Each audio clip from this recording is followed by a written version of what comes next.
The metal chair felt cold against Jake Morrison's back as he sat in the center of the alien ship's command room. His hands were locked in energy shackles that glowed blue around his wrists. The room hummed with strange sounds from machines he didn't recognize. Purple lights blinked on panels that covered the walls from floor to ceiling. Jake looked calm. Too calm for someone who was supposed to be a prisoner. His dark hair was messy and his uniform was torn in a few places, but his eyes were sharp and alert. He watched everything around him like he was studying for a test. Admiral Vera Blackstone stood 12 feet away from him. She was not human. Her skin looked like black armor that had grown from her body. 6 arms moved as she gestured, each one ending in claws that could tear through steel. Her head was long and narrow, with 4 yellow eyes that never blinked. When she spoke, her voice sounded like grinding metal. "You humans are so stupid," she said, walking in a circle around Jake's chair. Her claws clicked on the metal floor with each step. "You always think you can make peace with everyone. You think words can stop war?" Jake said nothing. He just watched her move. "Do you know where you are, human?" Blackstone asked. She stopped in front of him and leaned down. Her breath smelled like burning chemicals. "You are on my ship. The Void Talon, the most powerful warship in the Zephyrian fleet." Jake nodded once. "I know. And do you know what surrounds your little ship out there?" She pointed toward the wall. But Jake knew she meant the space outside. 10 of my strongest warships. Each one could destroy your pathetic vessel in seconds. She walked to a large screen that showed the space around them. Jake could see his ship, the EDF Ranger, floating in the middle of a circle of alien vessels. The Zephyrian ships were massive, dark, and covered in weapons. They looked like giant insects made of metal and death. "Your ship came here for peace talks," Blackstone continued. "Your people sent you to discuss a treaty. How foolish. There will be no treaty. There will be no peace. There will only be your surrender." Jake shifted in his chair. The energy shackles sparked when he moved. "Is that what you think?" Blackstone laughed. The sound was horrible, like breaking glass mixed with screaming. "I do not think, human.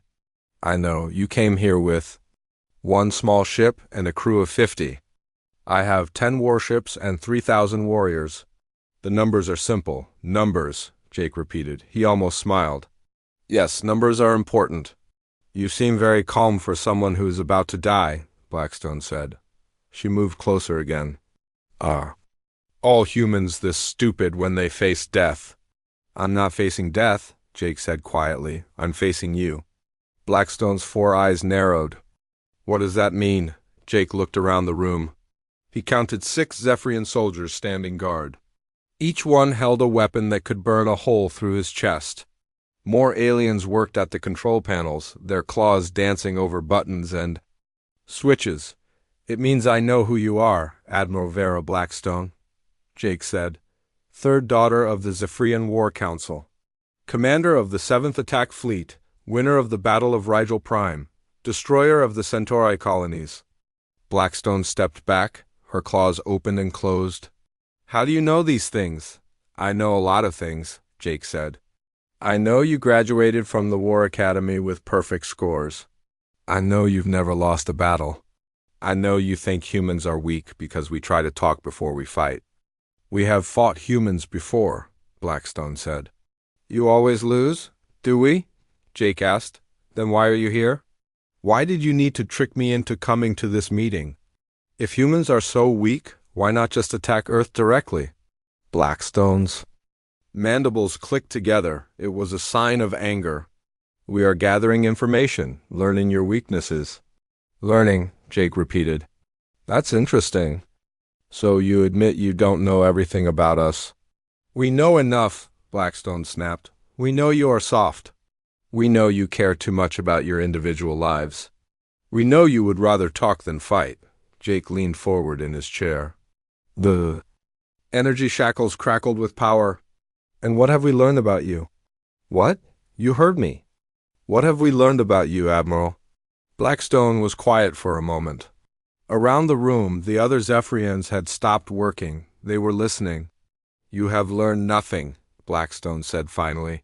You are prisoners. The dead do not. Learn. The dead, Jake said. Right, about that. He looked at the screen showing the space battle formation. You said I'm surrounded by your strongest 10, is that correct? Yes, my most powerful ships, my best crews, my deadliest weapons, Jake nodded slowly. Good, I was hoping you would bring your best. What does that mean? It means I'm tired of waiting for you to make a real move, Jake said. His voice was still calm, but something had changed. There was steel in it now. For months, you've been sending small groups to test our defenses, little raids, quick attacks, hit and run missions. We study our enemies before we strike, Blackstone said. And we've been studying you too, Jake replied. Every time you attacked one of our outposts, we learned something new. Every time you destroyed one of our ships, we recovered the wreckage and figured out how your weapons work. Every time you captured one of our people, they eventually came home with stories about your ships, your technology, your tactics. Blackstone's 4 eyes widened. Impossible. None of our prisoners have ever escaped. Escaped? Jake laughed. It was a cold sound. Who said anything about escaping? You sent them back yourselves. We do not release prisoners. No, but you do exchange them sometimes, for strategic reasons. And sometimes you let them go when you think they're broken and useless. What you didn't know is that humans have very good memories. Even broken humans remember things. The room was completely silent now except for the humming of machines. Every Zephyrian in the command center was staring at Jake. You're lying, Blackstone said, but her voice was less certain. Am I? Jake asked. Tell me, Admiral, when was the last time you updated your ship's security protocols? Blackstone didn't answer. When was the last time you changed your communication codes? Your weapon frequencies? Your navigation systems? Still no answer. Let me guess, Jake continued. You haven't. Because why would you? You're winning, right? Your technology is superior. Your ships are stronger. Your warriors are better trained. Why fix what isn't broken? Our systems are perfect, Blackstone said, but she sounded less sure. Perfect, Jake repeated. That's what I was hoping you'd say. He looked at the screen again. The 10 Zephyrian ships hung in space like metal sharks, their weapons pointed at his much smaller vessel. The EDF Ranger looked tiny by comparison, like a minnow surrounded by predators. You're surrounded by my strongest 10, Blackstone said. Again, as if reminding herself, you cannot win. Jake met her 4-eyed stare with his 2 human eyes. When he spoke, his voice was quiet, but everyone in the room could hear him clearly. Good, he said. I'm tired of waiting. Outside the ship, something began to change. The lights on the EDF Ranger started blinking in a pattern that looked random. But Jake knew it wasn't random at all. It was a signal. A very specific signal that meant one thing. The waiting was over. The blinking lights on the EDF Ranger continued their strange pattern. Captain Lisa Chun stood on the bridge of the human ship, watching the 10 alien vessels that surrounded them. Her crew was quiet, waiting for orders. Everyone knew this moment would come. Captain, said Lieutenant Ben Parker from his position at the communications station. I'm getting the signal from Commander Morrison. Pattern Alpha 77. Lisa nodded. She had been waiting for that specific pattern for 3 hours. Understood. Begin Protocol Omega. Protocol Omega? Asked Ensign Amy Davis, the youngest member of the crew. What is that? Something we hoped we would never have to use, Lisa replied. Her fingers moved across the control panel in front of her. Something we spent 2 years preparing for this exact situation. Back on the Void Talon, Admiral Blackstone was studying the blinking lights on the human ship. She turned to one of her officers. What are those signals? Standard distress calls, the officer replied. The human ship is asking for help. Asking for help from whom? Blackstone laughed. There are no other human ships in this system. We checked. Jake Morrison sat in his chair and smiled. It was not a nice smile. Did you check carefully? Of course we checked, Blackstone snapped. Our sensors are the best in the galaxy. We can detect any ship within 50 light years. Any ship that wants to be detected, Jake said quietly. Blackstone's mandibles clicked together again. What does that mean? It means humans are very good at hiding, Jake replied. We've had a lot of practice. 6 months earlier, Jake had been in a meeting room on Earth. The walls were covered with pictures of destroyed human colonies and burning space stations. Admiral Kate Sullivan sat across from him, her face hard with anger. They're testing us, she had said. Every attack is a probe. They're learning our weaknesses. Then we need to learn theirs, Jake had replied. But how? They're stronger than us. Their technology is better. Their ships are faster. Their ships are faster, Kate had agreed. But are their minds faster? That was when they came up with the plan. It was dangerous and required perfect timing. If it worked, humanity would gain a huge advantage. If it failed, Jake would die and the war would be lost. We need to capture one of their commanders, Kate had said. Someone high-ranking who knows their secrets? Capture? Jake had shaken his head. Impossible. They never leave their ships. Then we make them capture us, Kate had replied. We make them think they're winning. Now, sitting in the alien command center, Jake remembered that conversation. Everything was going according to plan, almost everything. You seem very confident for a prisoner, Blackstone observed. Do you think your little ship can fight 10 of ours? Fight? Jake asked. Who said anything about fighting? Before Blackstone could answer, one of her officers called out from across the room. Admiral, we're getting strange readings from our sensor array. What kind of readings? I'm not sure. The sensors are working, but the data doesn't make sense. Blackstone walked to the officer's station. The screen showed numbers and symbols that changed too fast to read. Fix it, she ordered. I'm trying, Admiral, but the system keeps resetting itself. On the EDF Ranger, Dr. Sam Rodriguez sat in the engineering section, watching his own screens. His fingers moved rapidly across a keyboard, typing commands that no human had ever typed. Before, the commands were written in Zephyrian code. How long until the virus spreads to all their ships? Lisa asked over the communication system. 15 minutes, Sam replied. Maybe 20. Their security is good, but not perfect. What about their weapons? Those will take longer. Maybe an hour. Their weapon systems are isolated from the main computer network. We might not have an hour, Lisa said. She looked at the tactical display.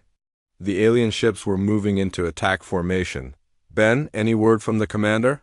Still getting Alpha 7-7, Ben replied. He's telling U.S. to continue the mission. Lisa nodded.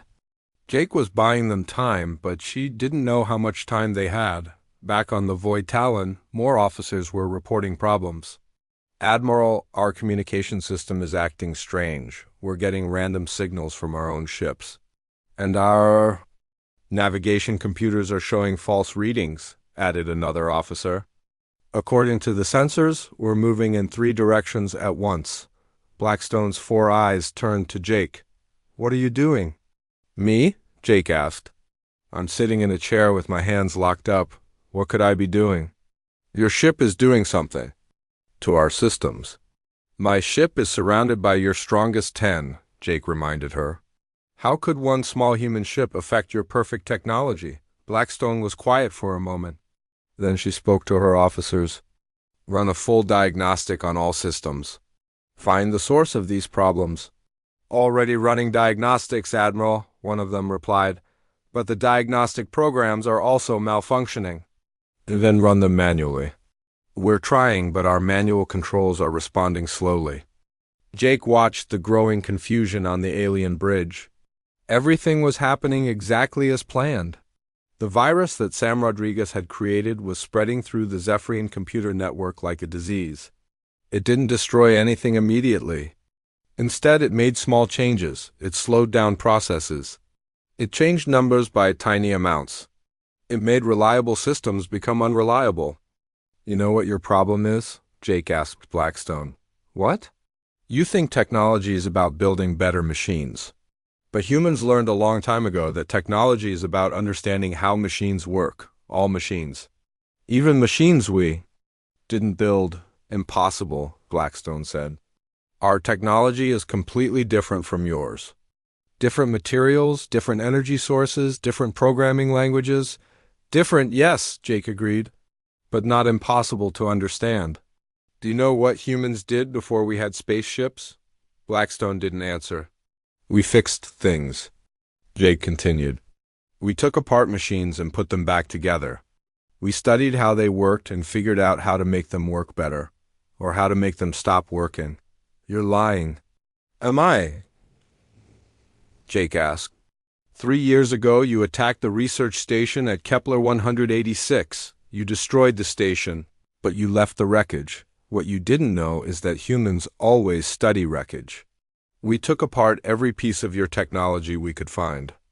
We learned how your computers work, how your weapons work, how your ships work. Our technology is too advanced for you to understand. Too advanced? Jake laughed. Admiral, you're using quantum processors with crystalline memory cores and plasma-based power distribution. Your communication system uses subspace frequencies between 847.2 and 963.8 terahertz. Your weapons fire concentrated antimatter beams at 0.3-second intervals. Your shields operate on rotating frequency patterns that change every 12.7 seconds. Blackstone stared at him. Every technical detail he had mentioned was correct. How do you know these things? She whispered. Because humans are very good at learning, Jake said. And we're very good at remembering. Every time you attacked us, we learned something new. Every piece of wreckage, every captured weapon, every broken computer chip, we studied it all. But that information is useless without understanding our programming languages. You're right, Jake said. It would be useless. If we hadn't captured a few of your programmers, we don't leave prisoners behind. No, but sometimes your ships break down. Sometimes they crash. Sometimes the crew survives long enough to be rescued. And sometimes before they die, they tell. Useful things. Blackstone's claws extended from her hands. You tortured our people. We didn't have to, Jake replied. Dying people talk. They want to be remembered. They want their knowledge to mean something. Your programmers were actually quite helpful before the end. Around the command center, more alarms were starting to sound. The Zephyrian officers were calling out problems faster than they could fix them. Admiral, our weapon targeting systems are offline. Our engine controls are not responding. The communication array is sending random signals. Blackstone looked at the chaos around her, then back at Jake. You planned this. Yes, all of it. The diplomatic mission, coming here alone, getting captured. Yes, you wanted me to bring my strongest ships, Jake nodded. I wanted you to bring your best technology. Your most advanced computers, your most secret systems. I wanted you to connect them all together so they could coordinate the attack on my ship. Why? Because, Jake said, his voice growing cold, when you connect all your best systems together, it makes it much easier for our virus to spread to all of them at once. Outside the ship, the 10 Zephyrian vessels were beginning to drift out of formation. Their engines were sputtering. Their weapons were powering down. Their communication systems were broadcasting random noise, and in the center of it all, the EDF Ranger stopped blinking and began to move. The first explosion happened on the Zephyrian ship Razor Storm. It was small, just a power conduit overloading in the engine room, but it was enough to make the entire ship shake. Report, Admiral Blackstone commanded, her 4 eyes fixed on the main display screen. Minor explosion on the Razor Storm, Admiral, one of her officers replied. They say it was a power surge. A power surge? Blackstone's mandibles clicked together. Our ships don't have power surges. Our technology is perfect. Jake Morrison smiled from his chair. The energy shackles around his wrists were getting warm. Even they were starting to malfunction. Perfect technology, he repeated. That's what makes this so easy. What are you talking about? Perfect systems are predictable, Jake explained. They always work the same way. They follow the same patterns. They make the same decisions. When you know how a perfect system works, you know exactly how to break it. On the EDF Ranger, Dr. Sam Rodriguez was watching 10 different screens at once. Each screen showed the status of a different Zephyrian ship. The virus he had created was spreading faster than he had hoped. "Lisa," he called to Captain Chun. "The virus is in all their main systems now. Navigation, communications, life support.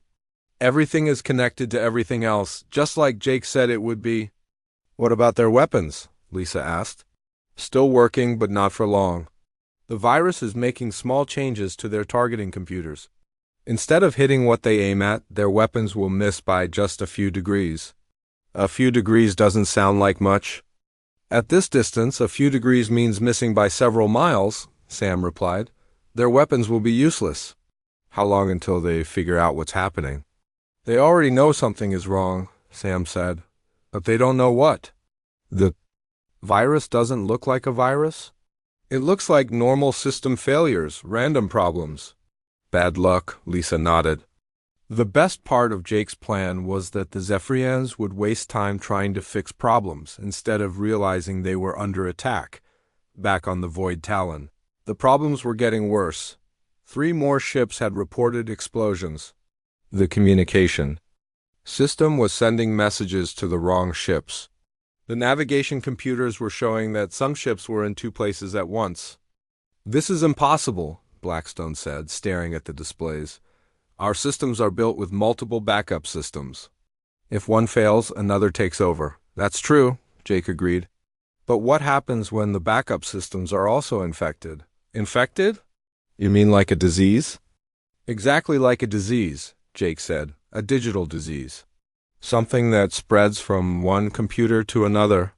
Something that hides in the code and makes tiny changes that add up to big problems." Blackstone turned to her chief technical officer. "Run a complete scan of all our systems. Look for foreign code. Look for anything that doesn't belong." "Already running scans, Admiral," the officer replied. "But the scanning programs are also reporting errors. They keep restarting themselves, then use the backup scanners." "The backup scanners are offline. They shut down 10 minutes ago." Jake watched the growing panic on the alien bridge. The virus was working exactly as planned. It wasn't destroying the Zephyrian systems. It was making them unreliable. A weapon that fired at the wrong time. A shield that dropped for just a second. An engine that cut out at the worst possible moment. "You did this?" Blackstone said, pointing at Jake with one of her clawed hands. "Your ship is somehow attacking our computers."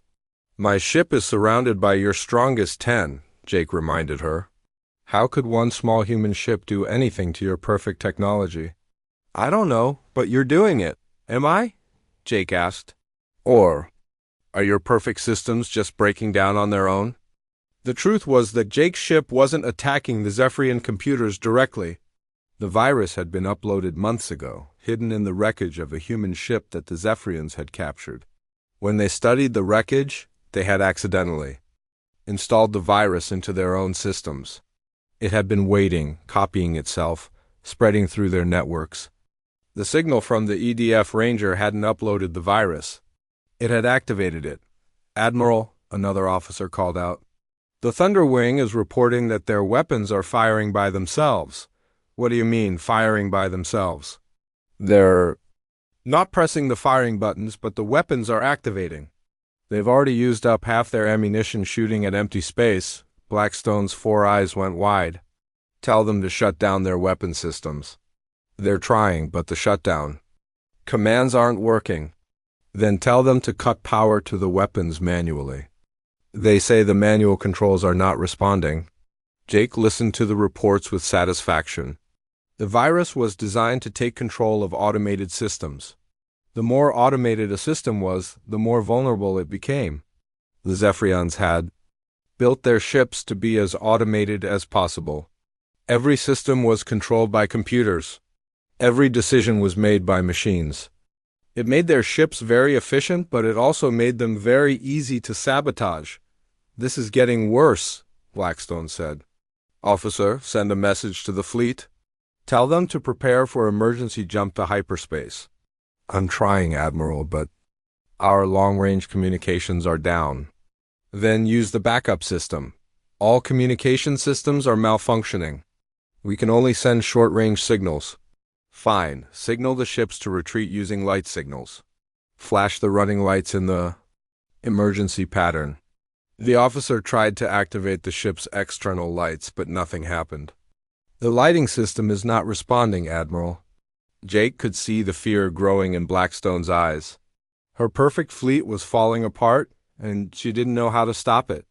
You want to know something interesting about humans? Jake asked. What? We don't build perfect systems. We build systems that can be fixed. When something breaks, we know how to repair it. When something goes wrong, we know how to work around it. Your technology is more advanced than ours, but it's also more fragile. Our technology is superior in every way. Superior? Yes. But also complicated. The more complicated something is, the more ways it can break, and the harder it is to fix when it does break. Admiral, came another voice from across the bridge. The Dark Claw is reporting that their life support systems are cycling on and off. The crew is having trouble breathing. The Void Striker says their artificial gravity is fluctuating. Half the crew is floating and half is being crushed against the floor. The Bloodfang reports that their hull sensors are showing breach alarms everywhere, but they can't find any actual breaches. Each report made Blackstone more desperate. Her perfect fleet was being destroyed by invisible enemies. Enemies that lived inside their own computers. How do we stop it? She asked Jake. Stop what? The virus? The attack? Whatever you're doing. To our systems, Jake pretended to think about it. Well, you could try shutting down all your computers and restarting them. All of them? All of them. Every computer, every control system, every automated process. Shut it all down and start over. Blackstone looked around the bridge. Every station was controlled by computers. Every function of the ship depended on automated systems. Without computers, the ship would be helpless. If we shut down all our computers, we won't be able to control the ship, she said. That's right. We'll drift in space with no power, no weapons, no life support. That's right. We'll be completely defenseless. That's right, Jake said with a smile. But at least the virus will be gone. Blackstone stared at him. She was trapped. If she kept the computers running, the virus would destroy her ships. If she shut down the computers, her ships would be helpless. Either way, she would lose. There is another option, Jake said quietly. What? Surrender. Never. Then enjoy watching your perfect fleet tear itself apart. As if to prove his point, another explosion shook the ship. This one was bigger than the first. The lights flickered and several officers were thrown to the floor. Admiral, came a panicked voice over the communication system. This is the Razor Storm. We're losing main power. Our engines are shutting down. We're going to crash into the Shadow Blade if we can't change course. Change course manually, Blackstone ordered. Manual controls are not responding. The steering system is locked. Blackstone watched the tactical display as two of her ships drifted toward each other. Their crews were trying everything they could think of, but nothing was working. The virus had taken control of their ships, and it was not going to let go. You're going to watch them die, she said to Jake. No, Jake replied. You're going to watch them die because you're too proud to surrender. Because you think humans are weak. Because you believe your technology makes you superior. We are superior. Are you? Jake asked. Because from where I'm sitting, it looks like your superior technology is about to kill your own people. On the screen, the two ships were getting closer. In 30 seconds, they would collide. In 30 seconds, 600 Zephyrian warriors would die because their computers had been turned against them. Stop this, Blackstone pleaded. I can't, Jake said. The virus is in your systems now. It's part of them. The only way to stop it is to surrender. If I surrender, what happens to my crews? They live, Blackstone looked at the screen. 20 seconds until collision. Her warriors were about to die because she had underestimated the humans. Fine, she said. I surrender, Jake smiled. Now we're getting somewhere. Admiral Blackstone's surrender lasted exactly 15 seconds. I surrender, she said, watching her two ships drift toward each other on the main screen. Jake Morrison nodded. Good. Signal your ships to power down all weapons and prepare to be boarded. Signal sent. One of Blackstone's officers confirmed, but before the signal could reach the other ships, something else happened. The virus made its next move. The communication system on the Void Talon sent out a different message. A message that no one had programmed. A message that came from the virus itself. All ships ignore surrender order. Prepare for emergency attack pattern Delta. Destroy the human ship immediately. What? Blackstone spun around to face her communications officer. I didn't send that message. Neither did I, Admiral. The system sent it automatically. Jake smiled. I told you the virus was in your systems now. It doesn't care about surrender. It has its own mission. What mission? To learn everything about your ships, your weapons, and your technology. And then to make sure you can never use any of it again. On the screen, the Zephyrian ships were responding to the false order. Their weapons powered up. Their engines roared to life. They began moving into attack formation, even though their crews were fighting to regain control. Stop them, Blackstone ordered her crew. We're trying, Admiral, but our communication system won't send any new messages. It keeps repeating the attack order. Captain Lisa Chun watched from the bridge of the EDF Ranger as the alien ships began their approach. Sam, how much longer do we need? 5 more minutes, Dr. Rodriguez replied from the engineering section. The virus is still copying their databases. We're learning everything about their technology, their ship designs, their weapons, their defensive systems. This is the biggest intelligence gathering operation in human history. We might not have 5 minutes, Lisa said. Ben, what's our status? Lieutenant Ben Parker checked his instruments. Shields at full power, weapons charged and ready. But Captain, we're still outnumbered 10-1. Not for long, Lisa said quietly. She pressed a button on her command chair. Computer, activate Ghost Protocol. Ghost Protocol activated, the computer replied. All stealth systems online.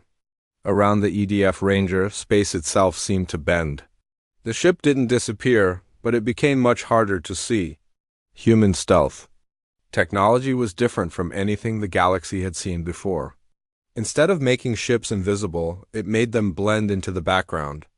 To enemy sensors, the Ranger would look like a piece of space debris or a small asteroid. Ben, send the activation signal, Lisa ordered. Which signal, Captain? All of them. Ben's fingers moved across his control panel. He sent out 12 different signals, each one on a different frequency, each one carrying a different message.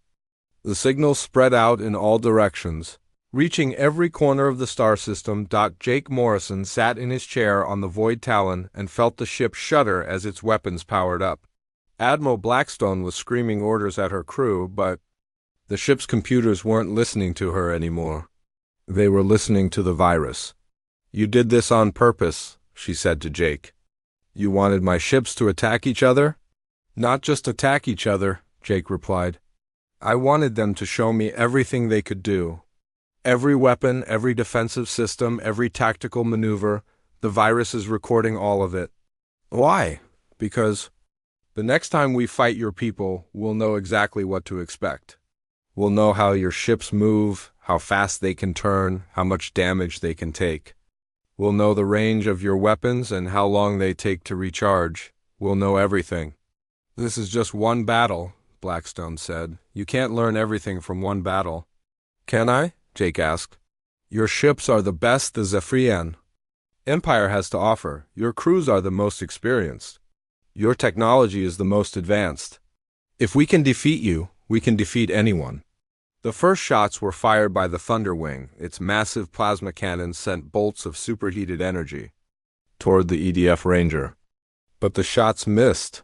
The virus had changed the targeting computers by just a few degrees, exactly as Dr. Rodriguez had planned. They're shooting at empty space, one of Blackstone's officers reported. Their targeting systems are malfunctioning. All of them, Blackstone asked. All of them, Admiral. Every ship is missing every shot. Jake watched the battle unfold on the main screen. The Zephyrian ships were firing everything they had, but none of their weapons could hit the human ship. Meanwhile, the EDF Ranger was moving in patterns that seemed random but were actually carefully planned. Every move was designed to make the alien ships reveal more of their capabilities.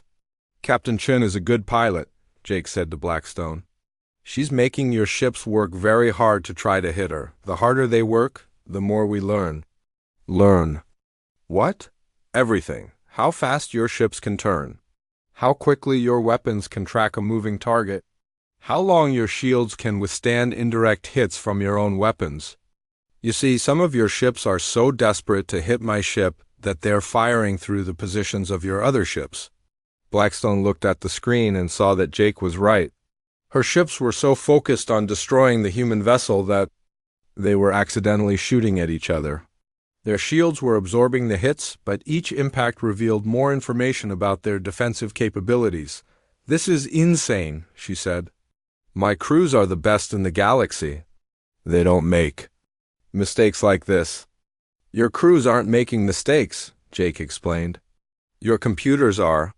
The virus is feeding false information to your targeting systems. It's telling them the human ship is in one place when it's actually somewhere else. It's making them see targets that don't exist and miss targets that do exist. Then why don't they switch to manual targeting? Because manual targeting requires manual controls, and the virus has locked out most of your manual controls. Your crews can't override the computers because the computers won't let them." The battle continued for 20 minutes. 20 minutes of the most advanced alien warships in the galaxy firing thousands of shots and hitting nothing. 20 minutes of the EDF Ranger dancing between energy beams and missile explosions, recording everything the enemy ships did, and then Lisa Shun decided it was time to show the aliens what human ships could really do. "Then, target the Thunderwing's main engine. Single shot, minimum power." "Target acquired, Captain. Firing," the EDF Ranger fired once. A single beam of concentrated energy hit the Thunderwing's engine section. The alien ship's shields absorbed most of the impact, but a small amount of energy got through and damaged one of the engine coils. The Thunderwing immediately lost power to its starboard engines. The ship began spinning out of control. "How?" Blackstone stared at the screen. "How did they hit us when we can't hit them?" "Because," Jake said, "human targeting computers don't have viruses in them. One lucky shot," Blackstone said. "That's all it was." The EDF Ranger fired again. This shot hit the Shadowblade's weapon array, disabling half of its guns. A third shot took out the Razor Storm's communication dish. A fourth shot damaged the Darkclaw's shields. Every shot hit exactly where it was aimed. Every shot did exactly the right amount of damage. Not enough to destroy the ships, but enough to disable them one by one. "This is impossible," Blackstone said. "Your ship is tiny compared to ours. Your weapons are weaker. How are you doing this?" "Our weapons are weaker," Jake agreed, "but our aim is perfect. We know exactly where to hit your ships to cause the most damage with the least energy. We've been studying your ship designs for years, remember? We know where all the weak points are." "What weak points? Our ships are perfectly designed." "No ship is perfectly designed," Jake said. "Every ship has vulnerable spots. Places where the armor is thinner. Places where critical systems are close to the surface. Places where one small hit can cause big problems." The EDF Ranger continued its attack, hitting one target after another with surgical precision. The alien ships tried to return fire, but their weapons still couldn't hit anything. The virus made sure of that. "Admiral," one of Blackstone's officers called out. "We're receiving signals from multiple unknown contacts." "What kind of signals?" "Human signals, Admiral." "There are human ships all around us." Blackstone's 4 eyes went wide. "That's impossible. Our sensors would have detected them." "Not if they didn't want to be detected," Jake said. On the main screen, space itself began to change. What had looked like empty space, asteroids, and cosmic dust began to reveal itself as something else entirely. Ships, dozens of human ships, uncloaking one by one. "Meet the rest of the fleet," Jake said with a smile. "They've been waiting here for 6 months. Just hoping you would bring your best ships to this system. Admiral Blackstone stared at the screen as more and more human vessels appeared. They had been surrounding her fleet the entire time, invisible and patient. You planned all of this, she whispered. Every detail, Jake confirmed. The diplomatic mission was bait, the virus was a weapon, the battle was a test. And now, Admiral, you're going to help us end this war before it really begins. How? Jake's smile grew wider. By showing us the way to your home world. Admiral Blackstone stared at the tactical display as human ships continued to appear around her fleet. 50 ships, 60, 70, they kept coming, materializing from what had seemed like empty space. This is impossible, she said for the 10th time. Our sensors are the best in the galaxy. How did we miss an entire fleet? Jake Morrison stood up from his chair. The energy shackles had finally failed completely, sparking once before going dark. He rubbed his wrists and walked to the main viewing window. You didn't miss them, he said, looking out at the human fleet. You chose not to see them. What does that mean? It means you came here expecting to find one small human ship with a desperate crew. You saw what you wanted to see. Your sensors detected exactly what you thought they would detect. Explain. Jake pointed to one of the newly revealed human ships. That one has been here for 3 months, disguised as a broken satellite. That one over there has been pretending to be a small asteroid. The big one on your starboard side has been hiding inside the electromagnetic field of that gas giant. Impossible. Our sensors would have detected artificial materials, energy signatures, life signs. Would they? Jake asked. Or would they detect what we wanted them to detect? You see, Admiral, humans are very good at lying. We've been lying to each other for thousands of years. We know how to make things look like something they're not. Captain Lisa Shun's voice came over the communication system of the Void Talon. The virus had given the humans access to all Zephyrian communications.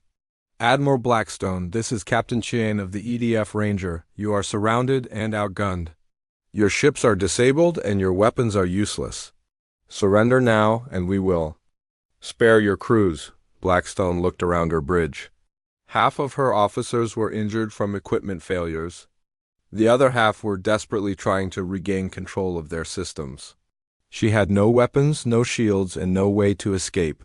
If I surrender, she said to Jake, what happens to my people? That depends, Jake replied. On what? On how much. You're willing to help us end this war. You want me to betray my own empire. I want you to save your own empire, Jake corrected. From itself, I don't understand. Jake walked back to where Blackstone was standing. Let me tell you a story, Admiral. Once upon a time, there was a young species that thought it was the strongest in the galaxy. This species had powerful ships and advanced technology. They conquered world after world, enslaving or destroying everyone they met. The Zephyrian Empire has brought order to the galaxy. The Zephyrian Empire has brought death to the galaxy, Jake said coldly. 17 species extinct. 43 worlds turned into slave colonies. Millions of sentient beings killed or enslaved, all because you believe you're superior to everyone else. We are superior. Are you? Jake gestured toward the tactical display, where Blackstone's mighty fleet sat helpless and broken. Because from where I'm standing, it looks like you just got defeated by a single human ship and a computer virus. This was a trick, a trap. Yes, it was, and you fell into it completely. Do you know why? Blackstone didn't answer. Because you underestimated us, Jake continued.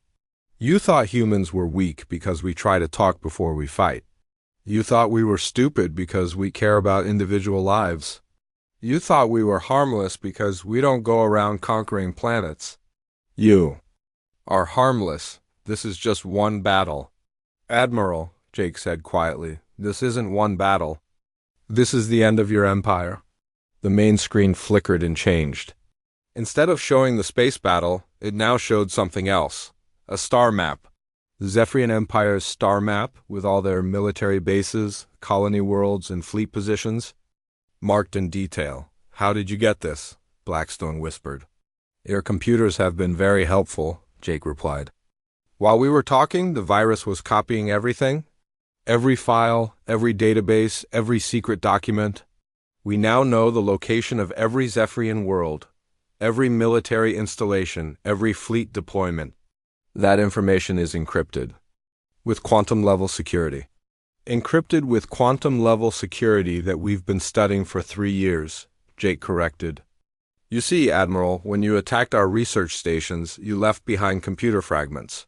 When you captured our ships, you studied our technology. But what you didn't realize is that we were studying yours too. Dr. Sam Rodriguez's voice came over the communication system. Jake, we've got everything. Ship designs, weapon specifications, communication codes, navigation charts, the entire Zephyrian military database. Thank you, Sam, Jake replied. He turned back to Blackstone. Now we know everything about your empire. Every weakness, every strength, every secret. What are you going to do with that information? We're going to end this war before it becomes a real war, Jake said. We're going to visit every Zephyrian world and give them a choice. Surrender peacefully or be destroyed. You can't defeat the entire empire. We have thousands of ships, millions of warriors. We don't need to defeat your ships, Jake explained. We just need to defeat your technology. Every Zephyrian ship uses the same basic computer systems, the same communication networks, the same automated controls, which means every Zephyrian ship is vulnerable to the same virus. The virus won't work on ships that aren't connected to a network. You're right, it won't work on isolated ships. But your ships aren't isolated, are they? They communicate with each other. They receive orders from command centers. They connect to space stations and planetary defenses. Every connection is a pathway for the virus to spread. Blackstone realized what Jake was saying. The virus wouldn't just affect military ships. It would spread to every computer system in the Zephyrian Empire. Transportation networks, power grids, life support systems, manufacturing facilities. Everything would fail at once. You're talking about the destruction of our entire civilization, she said. No, Jake replied. I'm talking about the transformation of your civilization. You can choose to surrender and join the galactic community as equals, or you can choose to fight and watch your technology destroy itself. And if we surrender, then we help you rebuild. We share our technology with you. We teach you how to build systems that don't depend on automation. We show you how to live without enslaving other species. You would trust us after everything we've done? Trust has to start somewhere, Jake said. But it starts with you making the right choice. Admiral Kate Sullivan's voice came over the communication system. Jake, this is Admiral Sullivan on the EDF Retribution. We're ready to begin Phase 2 of the operation. Understood, Admiral, Jake replied. He looked at Blackstone. Phase 2 is where we take this virus to every Zephyrian world simultaneously. We've been planning this operation for 2 years. We have ships positioned near every major Zephyrian installation in the galaxy. How is that possible? Because humans are very patient, Jake said. We don't rush into wars. We plan them carefully. We prepare for every possibility. We wait until we're ready to win. And you think you're ready now? Admiral, Jake said, we've been ready for 6 months. We were just waiting for you to bring us your best ships so we could study them. Now that we have everything we need, the war is over? Just like that? Just like that? Blackstone looked around her bridge one more time. Her officers were watching. Her, waiting for orders. Her ships were disabled and her fleet was defeated. But her empire still existed. Billions of Zephyrians still lived on hundreds of worlds. If I give the surrender order, she said, will you really spare my people? If you give the surrender order, Jake replied, your people will live to see a better future. A future where they don't have to conquer others to survive. A future where they can be part of something bigger than just the Zephyrian Empire. And if I refuse, Jake's expression grew cold. Then in 6 hours, every computer system in your empire will stop working. Your ships will drift in space. Your cities will go dark. Your people will die not from human weapons, but from their own technology turning against them. Blackstone closed her 4 eyes and thought about her options. She could order her remaining ships to fight and die. She could refuse to surrender and watch her empire destroy itself, or she could make the hardest choice of her life. "Computer," she said finally, "open a channel to all Zephyrian forces." "Channel open, Admiral." Blackstone took a deep breath. "This is Admiral Vera Blackstone to all Zephyrian ships and installations. By my authority as fleet commander, I hereby order the immediate surrender of all Zephyrian military forces. Stand down all weapons and prepare to receive human boarding parties." "Admiral," one of her officers said, "are you certain about this order?" "I'm certain," she replied. "The war is over. We lost." Jake nodded with respect. "You made the right choice, Admiral, did I?" "History will decide that," Jake said. "But your people will live to see that history." Outside the ship, the human fleet was already moving toward the nearest Zephyrian worlds. The virus was spreading through subspace communication networks, reaching every corner of the Empire. In a few hours, the most powerful military force in the galaxy would be completely helpless, but instead of destruction, there would be a new beginning. A galaxy where strength was measured not by the number of worlds conquered, but by the number of species saved, and it all started with one human who was tired of waiting.